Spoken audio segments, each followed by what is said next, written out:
खबर शामिल कयूं पिया असांजे सोशल सिंध न्यूज़ जे ब्यूरो चीफ सिंध खैर मोहम्मद वसाण जी रिपोर्ट मुताबिक़ खैरपुर एसपी हाउस खैरपुर जो पुलिस ऑफिसर मुजाहिद हुसैन समो जे घर लख सलात इफ्तार पार्टी अज 19 रमज़ानुल मुबारक जो रोज़ो सॼी सिंध में घर घर फी सबीलिल्लाह सलात पढ़ण वारो साईं किबला मुर्शिद सलात कमेटी सूबाई सिंध जो बानी सदर फ़कीर मोहम्मद सलीम सियाल अवेसी कादरी पुलिस ऑफिसर जनाब मुजाहिद हुसैन जे घर में लख सलात पढ़ाई। इन प्रोग्राम में खैरपुर पुलिस के नौजवानन वडी तादाद में शिरकत कई। सलवात कमेटी जो निगरान फकीर अरबाब अली मेथलो साहब, सेशन कोर्ट जो रेडर कुर्बान अली सेतो साहब, आफ्ताब अहमद सियाल साहब, मंजूर हुसैन लाड़क साहब, फरहाद मेमन साहब, गुलजार अली फुलपोटो साहब ऐं किबला मुर्शिद साईं फकीर मोहम्मद सलीम सियाल अवेसी साहब जे पूरी जमायत शिरकत कई।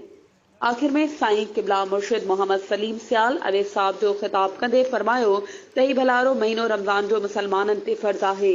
इन भलारे महीने में घणे खां घणी इबादत ऐं मिठड़े मोहम्मद सल्लम जी सलात ज़िक्र कयूं वञनि।